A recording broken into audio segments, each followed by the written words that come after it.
여러분 안녕하십니까? 오늘은 이 하나님께서 화평이 아니고 검을 주러 왔노라라고 말씀하시는데 이 말씀의 의미가 무엇인지 살펴보는 그런 시간을 갖도록 하겠습니다.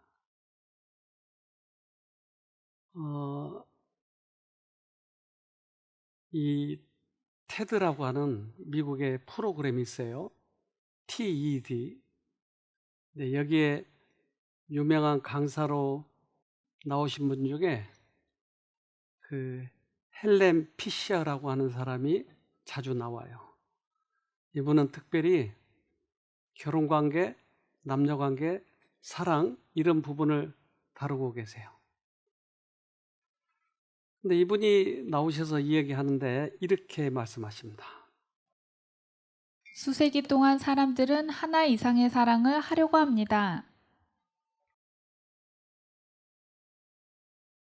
그러니까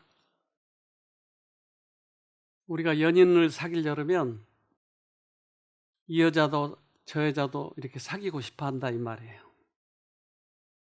근데 그게 잘 되지 않는다고 하는 겁니다. 왜 잘 되지 않을까요? 사랑을 적절히 나눠주면 될 텐데. 네, 그런데 이분은 얘기하기를 이렇게 얘기해요. 동시에 두 사람과 사랑에 빠질 수는 없습니다. 그것은 뇌에 불가능한 일입니다. 그 뇌에서 그렇게 안 된다고 하는 거예요. 그 이유는 우리 뇌 안에 도파민이라고 하는 게 사랑할 때 나오는 건데 이 도파민이 한 사람에게만 나온다는 거예요. 사랑에 빠지면 뇌에서 도파민이 나오고 일종의 중독 상태가 되는데 이 중독 상태는 한 사람을 대상으로만 발생한다는 것입니다. 그래서 우리 인간이 그렇게 생겼다. 아무리 두 남자를 사귀려고 해도 안 된다. 우리 인간이 그렇게 생겼다 이 말이에요. 뇌가. 그래서 이 세상은 이제 하나님이 세상을 만드셨는데 사단이 자기가 차지하려고 하는 거예요. 그래서 우리를 누가 소유하느냐에 따라서 이제 지구가 하나님의 것이 될 수도 있고 사단 것이 될 수도 있어요. 그래서 우리들의 마음을 정하는 것, 즉 아까 얘기한 것처럼 우리는 한 사람하고만 사랑할 수가 있기 때문에 하나님을 사랑하든지 사단을 사랑하든지 둘 중에 하나다.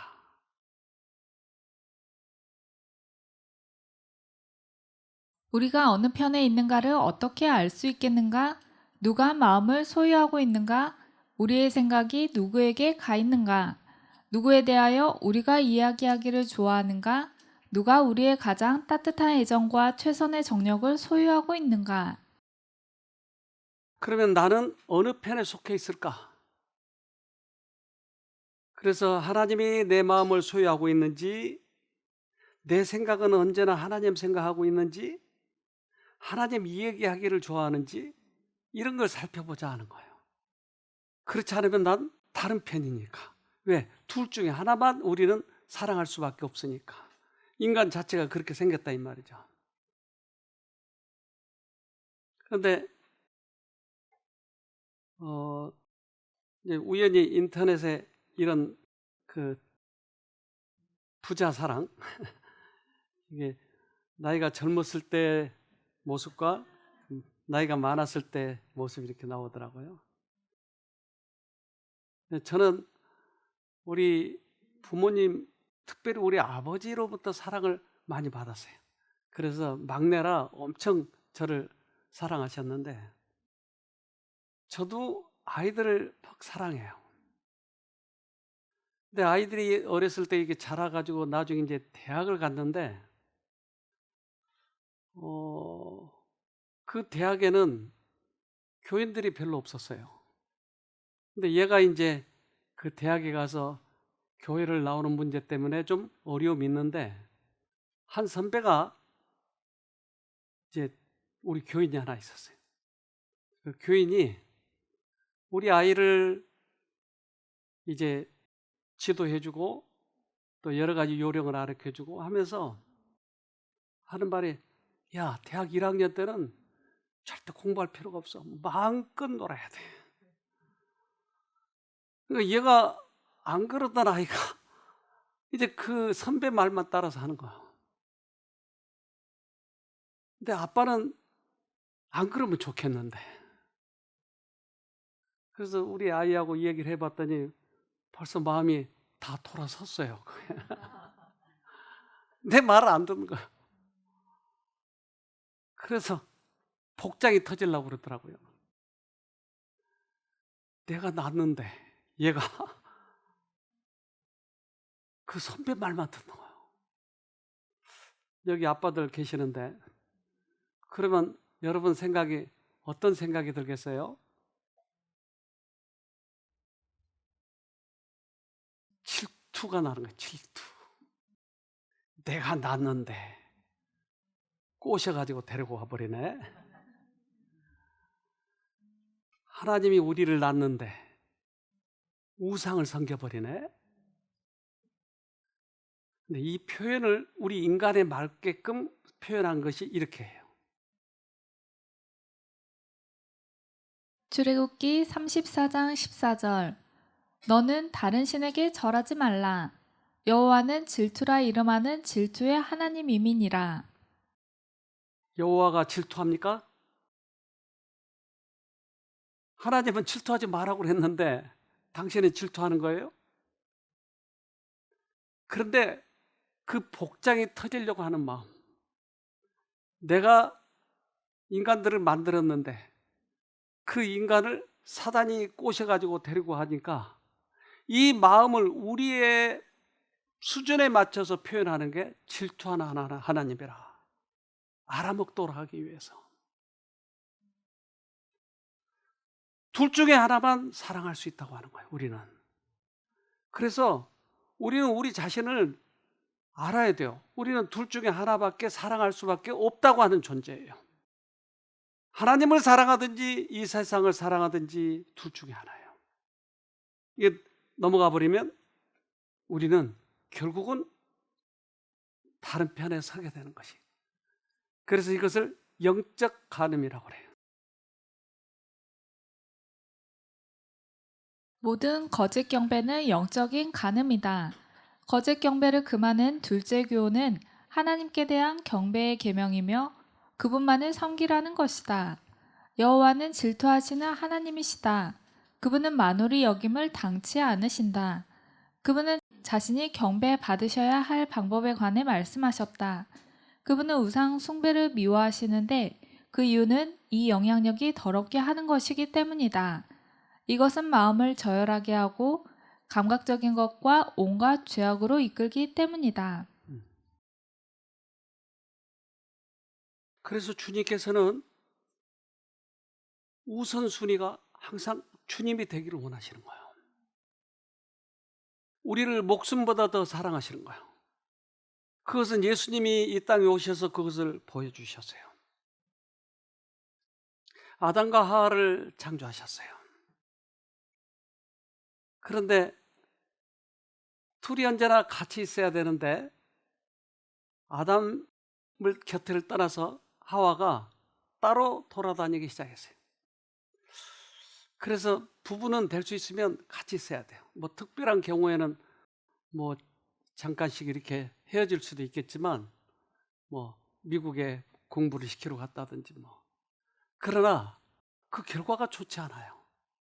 왜냐하면 둘이 같이 있어야 서로 안정적이에요. 근데 따로 떨어져 있으면 대부분의 경우에 좋지 않아요. 뭐 다는 안 그렇습니다. 근데 하와가 혼자 이제 따로 있을 때 그 선악과를 먹게 된 거예요. 근데 그 선악과를 먹게 된 이유가 사단이 넣어주는 그 감정과 생각에 빠진 거예요. 먹음직하고 보암직하고 지혜롭게 할 만큼 탐스러운 감정이 들어오니까 그 감정대로 해버린 거야. 그런데 아담에게도 줬어요. 창세기 3장 6절. 여자가 그 나무를 본즉 먹음직도 하고 보암직도 하고 지혜롭게 할 만큼 탐스럽기도 한 나무인지라. 여자가 그 실과를 따먹고 자기와 함께한 남편에게도 주매 그도 먹은지라. 왜 먹었을까요? 이제 아담은 엄청 갈등했을 거예요. 그는 아직 속지를 않았는데 같이 먹어버린 거, 동반 자살해버린 거예요. 그래서 그가 빨리 먹어버렸거든요.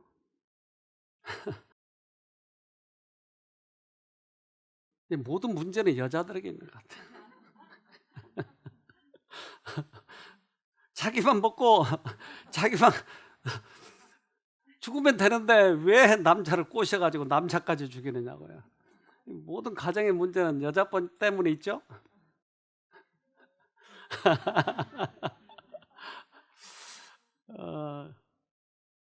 그런데 아담의 생각은 이랬어요. 아내에 대한 그 자신의 사랑과 더불어 그녀의 설득의 힘 때문에 그는 어떤 일이 닥치든 타락의 결과를 함께 나누기로 하였다. 치명적인 결단이었다. 그가 그 비극적인 문제 전체를 하나님과 함께 의논할 기회를 갖기까지 기다리는 대신에 그는 자신의 운명을 자신의 손으로 결정하였다. 그러니까 인간적인 그런 사랑, 이것이 하나님의 사랑을 거절한 것이었어요. 그래서 아무리 가까운 가족 관계라 할지라도 우선순위가 바뀌면 우리도 구원을 못 받게 돼 있네요. 그래서 그는 하나님과의 그런 사랑의 관계가 끊어지면서 이상한 생각을 해버리게 된 거예요. 왜냐하면 만약에 하와가 그렇게 범죄에서 타락해서 끊어지면 더 아름다운 여자를 또 만들어 줄 줄을 몰랐어요. 그는. 그 여자는 아담 자신의 한 부분이었다. 그러므로 그는 이별한다는 생각만 해도 견딜 수 없었다. 그는 땅의 진토에서 자기를 활력 있고 아름다운 모습으로 창조하시고 그를 사랑하사 그에게 반려자를 주신 그 같은 무한하신 능력자께서 그 여자 대신 다른 반려자를 주실 수 있다는 것을 깨닫지 못하였다. 그래서 인간 한계 내에서 그 사랑은, 그것은 하나님의 사랑에 비하면 아무것도 아니다라고 하는 거예요. 그러니까 그 무한한 사랑을 우리는 무시해버려요. 그래서 최우선 순위가 바뀔 때 우리는 타락하게 되는 거예요. 때때로 가족들을 이용해서 사단은 우리들에게 접근해 올 수도 있어요. 쥐를 가지고 실험했는데 왜 쥐는 다른 새끼들을 물어 죽이는 습성이 있거든요. 근데 아빠가 된 쥐는 바뀐다고 하는 거예요. 우리 영상으로 좀 봅시다. 미국 하버드 대학 캐서린 듀락 교수는 학술지 네이처를 통해 부성애에 대한 흥미로운 연구 결과를 내놓았다.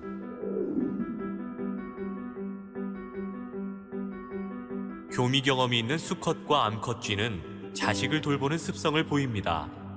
이는 부모 쥐 뇌 속 시상하부에 있는 특정 신경세포가 활성화되기 때문인데, 이러한 신경세포 유전자의 활성화는 아빠 쥐가 새끼를 공격하지 않고 정성껏 새끼를 돌보는 부성애를 유발시킵니다.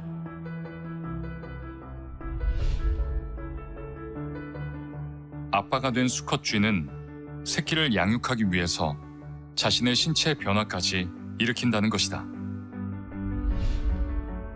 일반적으로 수컷 쥐는 새끼들을 공격하거나 물어 죽이는 습성이 있다.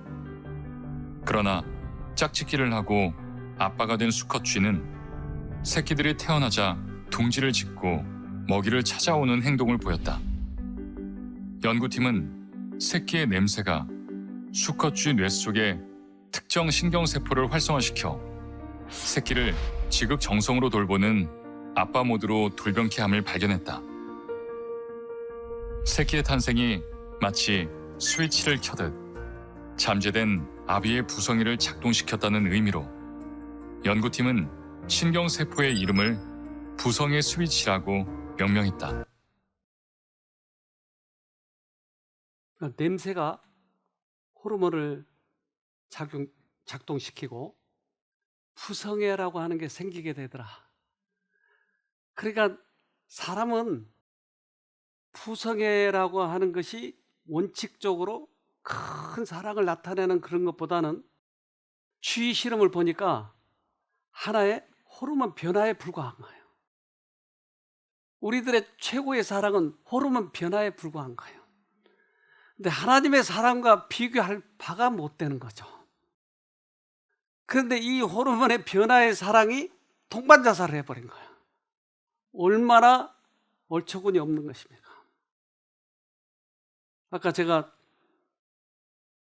그 모든 잘못은 여자에게 있다고 하는 거 이거 처음 들은 사람이 혹시 오해할까 봐 이거 풀어주고 넘어가야 되는데 모든 잘못은 양쪽 다 있어요. 얼굴 안색이 안 좋아가지고 어떤 사람이 나를 쳐다봐서 부성의 스위치가 생기니까 새끼를 목숨보다 더 사랑하는 거예요. 제 안에 부성의 스위치가 생기니까 우리 자식이 다른 사람을 더 섬기니까 이 복장이 터지려고 하더라 이 말이에요. 하나님의 사랑과 비교하면 그건 아무것도 아니에요. 아버지의 사랑을 아직 경험하지 못해서 그래요.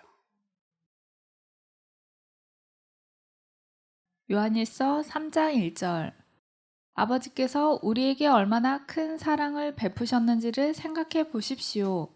하나님께서 우리를 자기의 자녀라 일컬어 주셨으니 우리는 하나님의 자녀입니다. 세상이 우리를 알지 못하는 까닭은 하나님을 알지 못하기 때문입니다. 그래서 이 세상의 어떤 인간과의 사랑보다 하나님의 사랑을 알면 우리는 인간들에게도 더 큰 사랑을 할 수가 있는 거예요. 한계된 사랑이 아니고 더 큰 사랑을 할 수가 있는 거예요. 그러니까 이 하나님의 더 큰 사랑에 감동이 될 때 비로소 그들은 돌아서서 하나님을 믿게 되려고 해요. 우리는 하늘에 가야 할 사람이에요. 이 땅에서만 살 것이 아니고 하늘에 가야 돼요. 그러니까 우리는 하늘에 가서 가족을 생각해 봐야 된다고요. 우리 가족을 데리고 하늘로 가야 된다니까요. 이 땅에서만 살다가 동반 자살하면 안 되고 그들을 하늘을 데리고 가야 되는 것이에요. 그러기에 우리는 하늘 가기 전에 이 가정은 하늘 가는 과정을 공부하고 훈련하는 그러한 기간에 불과하는 것이 한정된 것이 이게 전부가 아니고 하늘에 가야 되니까. 그들은 지상의 가정이 하늘에 있는 가정의 상징이요 그 가정을 위하여 준비하는 곳이 되어야 한다는 것을 기억해야 한다. 인생은 하나의 예배학교이며 부모와 자녀들은 하나님의 나라에 있는 상급 학교에 입학하기 위하여 이 예배학교를 졸업해야 한다. 그래서 이 학교가 예배학교에 불과한 거예요. 하늘을 가면 본 학교에 들어가게 되는 것이죠. 그런데 우리 믿음의 선배들 중에 그런 분들이 종종 있는데 특별히 아브라함에게는 하나님께서 이렇게 말씀을 하세요. 창세기 12장 1절. 여호와께서 아브라함에게 이르시되 너는 너의 본토 친처 아비집을 떠나 내가 내게 지시할 땅으로 가라. 집을 떠나서 가래요. 근데 제가 미국에 가서 그 박물관 가서 보니까 아브라함이 살았던 그 지역을 잘 복원을 시켜놓은 그 모형도를 보게 됐어요. 실제적으로. 그런데 그때 당시 수세식 변소가 있었어요. 그러니까 이게 물이 흐르도록 해놓고 거기 가서 이제 해결하도록 했고 아주 깨끗하고 집도. 그러니까 제가 놀랐어요. 아주 수천 년 전에 집이 어떻게 이렇게 문화 시설이 이렇게 잘 돼 있을까? 근데 아브라함도 그런 데서 살았다고 하는 거예요. 근데 거기를 떠나라고 하는 거예요. 떠나면 어디로 가죠? 갈 바를 알지 못한다고 그랬잖아요. 그러니까 이거는 굉장한 결단이 필요한 거야. 그래서 아브라함은 집을 떠나야 되는 것이에요. 그래서 모든 사람들은 이제 아브라함이 비교적 지도자 역할을 하고 있었기 때문에 모든 사람들은 이 하나님의 말씀에 대해서 이해를 못하고 있는 거야. 근데 아브라함은 하나님을 알고 있는 거예요. 개인적으로. 그래서 한 1000명 정도의 그런 그 사람들을 데리고 나오는데 모두들 사람들은 아브라함만 보고 있는 거예요. 아브라함이 어디로 갔지? 그래서 아브라함만 바라보고 가는데 아브라함은 오직 하나님의 말씀만 듣고 가는 거예요. 계속. 그런데 그에게 하나님께서는 복을 준다고 그랬어요. 여호와의 부르심은 아브라함이 과거와 완전히 단절할 것을 요구했다. 그는 하란뿐 아니라 우르의 위치에 있었던 두 강 사이의 땅인 메소포타미아를 떠나야 했을 뿐 아니라 가족의 결혼과 심지어 그의 아버지의 집까지도 포기하고 자신의 혈족에게로 결코 돌아가지 말아야 했다. 그것은 가혹한 시험이었다. 그래서 이걸 생각하면 이 가족을 떠나서 하나님 부른 대로 가야 된다고 하는 것은 굉장한 결단이에요. 즉 인간과의 관계, 인간과의 사랑 이런 것을 뛰어넘는 거다 이 말이에요. 그런데 그에게 복을 준다고 약속을 하셨어요. 창세기 12장 2절 내가 너로 큰 민족을 이루고 내게 복을 주어 내 이름을 창대케 하리니 너는 복의 근원이 될지라. 그런데 아직 그 복의 실체를 못 본 거예요. 그는 아직 그 자손들도 없고 했기 때문에 그럼 과연 복의 근원, 창대케 이 말이 무슨 말인지를 다 이해를 못하는 거예요. 그래서 자손들이라도 있으면 내 자손들을 통해서 뭐 창대케 해주든지 그러겠지만 아직 그런 경험을 못한 그에게 있어서는 상상적인 것이다 이 말이죠. 그런데 결단을 내려야 되는 것이에요. 가문과 본토를 뒤에 두고 떠나는 것에 대한 아브라함의 보상이 발표되었다. 아브라함에게 자녀가 없었고 젊은이가 아니었다는 사실을 고려해 볼 때 그는 이 약속이 어떻게 성취될지 의아해했을 것임이 틀림없다. 그래서 때때로 우리들에게 이러한 시험이 오는 경우가 있어요.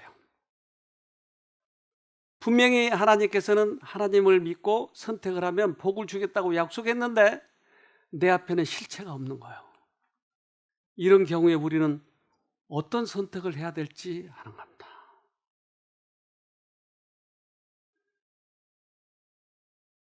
부르심을 받고 그리스도와 연합하려는 자들은 모든 것을 버리고 그를 따라야 한다. 옛 친구와의 교제도 끊어야 하고 일생의 계획도 포기해야 하며 세상에 붙은 소망도 모두 버려야 한다. 어떻게 보면 가혹한 것이에요. 그런데 우리는 우선순위가 있다고 하는 것이에요. 그래서 우리 믿음의 선배들도 자기가 자원해서 하는 경우도 있지만 그렇지 않는 경우도 요셉 같은 경우는 애굽으로 떠나게 되는 것이에요. 다니엘은 포로로 붙잡혀서 바벨론으로 가게 된 것이에요. 그럴 때 우리는 과거에 우리 살았던 그 삶과의 그 전혀 다른 삶을 살아야 되는데 왜 하나님께서는 그런 일들을 허락하셨을까? 아브라함이 머물렀던 땅에서 요셉이 애굽에서 다니엘이 바벨론의 궁전에 있었던 것처럼 히브리 백성들도 열방 가운데 있어야 할 것이었다. 그들은 사람들에게 하나님을 드러내야 할 것이었다. 근데 만약 우리들에게 이러한 부르심이 있었다면 그러면 우리는 어떻게 해야 될까? 저는 한 40년 전쯤 이곳에 들어오게 됐어요. 근데 저희가 서울에 살 때 비교적 우린 애들과 함께 평화롭게 살고 있었어요. 네.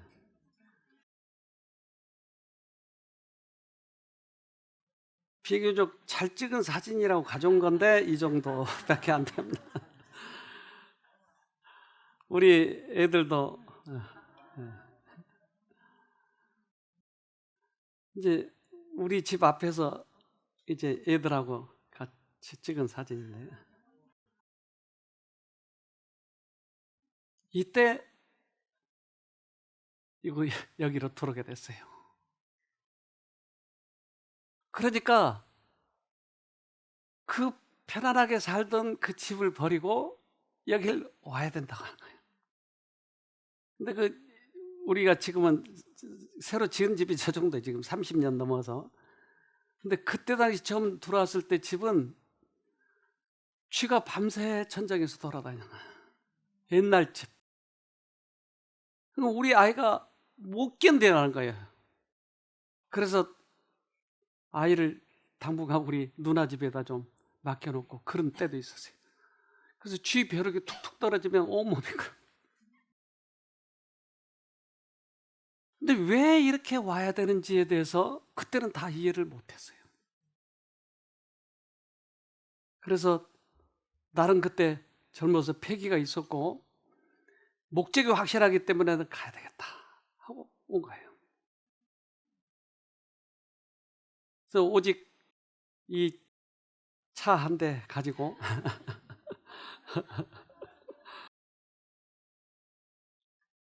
4살, 5살 때 애를 데리고 온 거예요. 그런데 처음에 올 때는 내가 분명한 목적을 가지고 왔는데 여기에서 너무 힘드니까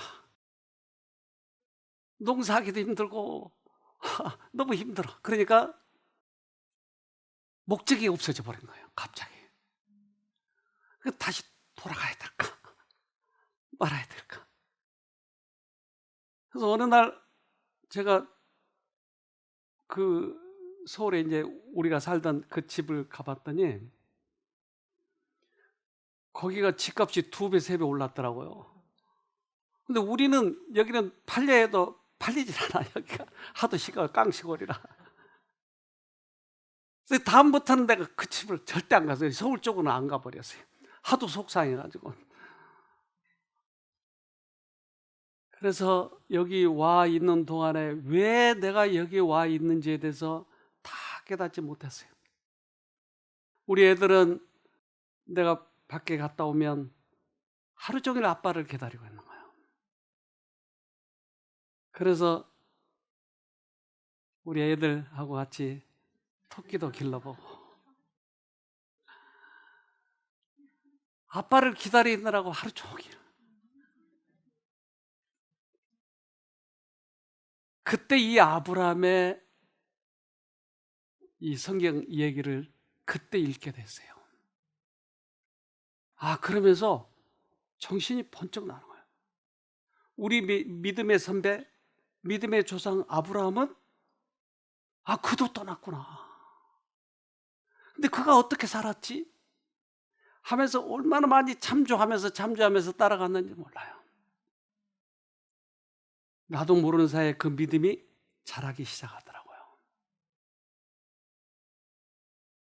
우리 아이들도 이곳에서 자라면서 고생을 많이 했죠.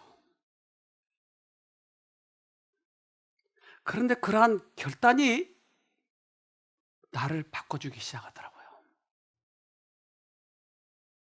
저는 하루 종일 여기에서 할 게 뭐가 있어요? 밤에는 여기 가로등이 하나도 없고 다 깜깜하니까 살 수밖에 없는 거예요. 네, 건강도 많이 회복이 되고 말씀을 깊이 연구할 수도 있고 그때 얼마나 말씀을 많이 읽었는지 몰라요. 그때의 그 지식, 그때 가지고 있던 것들이 지금까지 그것을 사용하고 있는 거예요. 아, 하나님께서 나를 그 도시에서 또 평안한 그런 환경에서 나를 띄워놓은 이유가 있었구나 하는 것을 이제 그때서야 알게 됐어요. 왜 하나님께서는 이렇게 말씀하셨는지.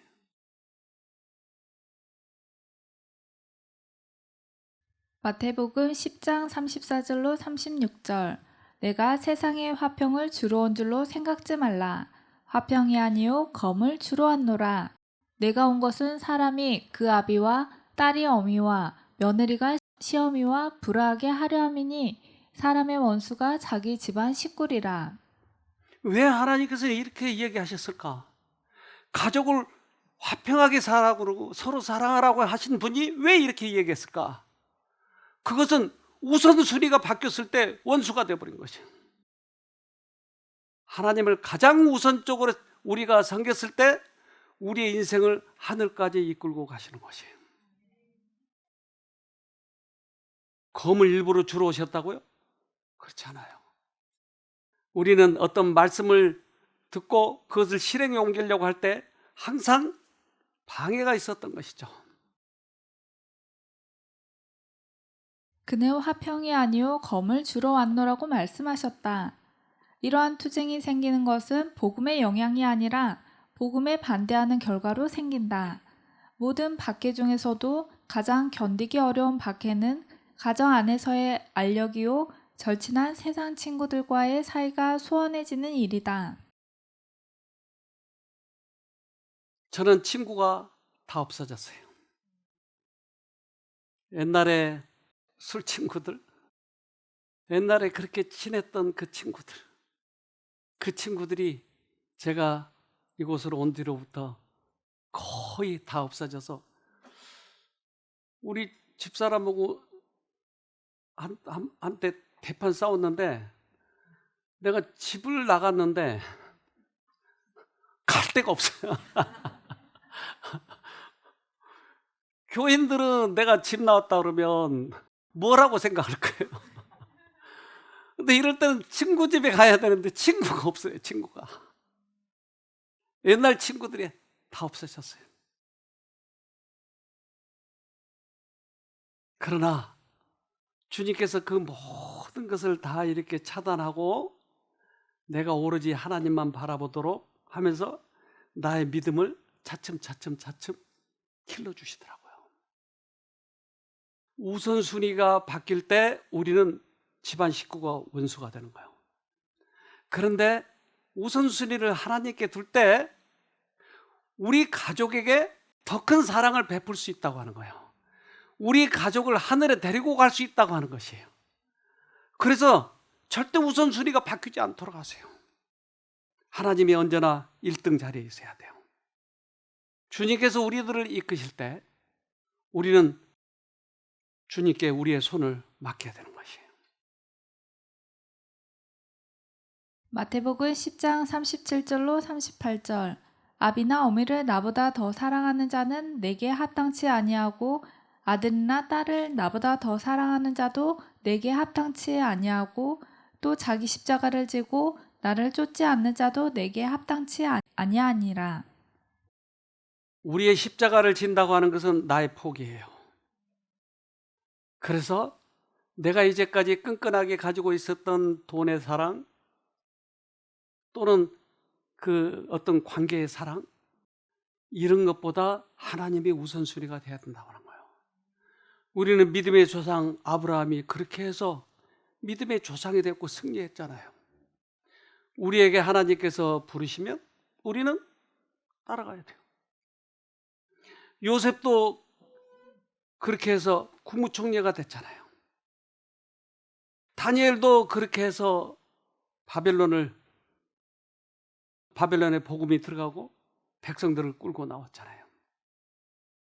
이제 주님께서 우리를 부르시는 거예요. 우선순위가 바뀌면 안 돼요. 언제나 우선순위를 하나님께 할 때 나에게도 축복하지만 나의 가족에게도 더 큰 축복을 하게 되는 것이에요. 작은 끈끈한 이런 인간적인 사랑 때문에, 호르몬 변화의 그 사랑 때문에 하늘을 놓쳐서는 안 되는 것이에요. 그대들이 모두 다 하나님께서 그대들을 보시는 빛 가운데서 그것들을 보기를 바란다. 그렇게 되면 그대들은 하늘 왕국을 우선 순위의 첫 번째에다 놓을 것이다. 그대의 마음을 계속 하늘에 머무르도록 하는 것은 그대의 모든 친절을 베푸는 일에 힘을 줄 것이며 그대가 행하는 모든 의무에 생명을 불어넣을 것이다. 우리 하나님께서는 언제나 가장 좋은 것을 준비하고 계십니다. 그래서 때때로 이러한 결정을 해야 될 때 가장 좋은 것을 우리가 생각하면서, 하늘을 생각하면서 여러분 꼭 승리해서 가족과 함께 하늘에 가시기를 간절히 바랍니다.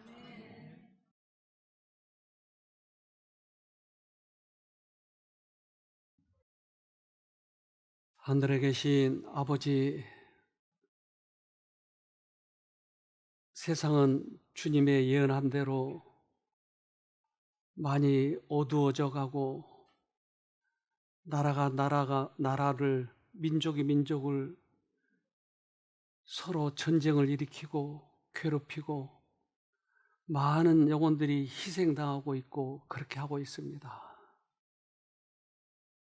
이러한 때에 우리가 어떻게 하늘을 준비해야 될지 다시 한번 생각하도록 도와주시옵소서. 우리가 이제까지 살아왔던 방법들을 뒤돌아보게 도와주시고, 혹시 우리가 이제까지 우상으로 섬겼던 그 무엇들이 주님을 따르는데 문제가 되었다면 오늘 다시 한번 우리의 마음을 점검하도록 도와주시옵소서. 그래서 우리의 신앙의 귀결, 우리 믿음의 종결을 지어야 되려면 반드시 하늘을 가야 되겠사오니 다른 그 무엇보다도 주님을 우선시할 수 있도록 도와주시옵소서. 하나님은 살아계시지 않습니까? 그리고 우리가 결단하고 주님을 따를 때 그 모든 것을 더해 주시겠다고 약속하셨지 않습니까? 아브라함에게 축복하셨던 하나님, 우리에게도 다시 한번 그런 결단을 내리게 해서 다른 것과 타협하지 않고 주님을 따라가서 더 큰 복을 받을 수 있도록 도와주시옵소서. 최고의 복, 하늘을 놓치지 않도록 도와주시옵소서. 우리가 주님을 따라갈 때 어떻게 축복하시는지를 우리 꼭 같이 경험하도록 도와주시옵소서. 요즘 우리가 교회를 키우기 위해 우리 서로 협력하고 있습니다. 헌신하고 최선을 다해 준 당신의 아들, 딸들에게 넘치도록 축복하시고 하나님을 기쁘게 할 때, 충성할 때 어떤 복을 주는지를 경험하도록 도와주시옵소서. 오늘도 우리들에게 교훈 주신 것을 잊어버리지 말고 끝까지 주님 바라보면서 승리하는 우리 모두가 되도록 축복해 주시옵기를 우리를 죄에서 구원하신 예수님 이름으로 기도합니다. 아멘.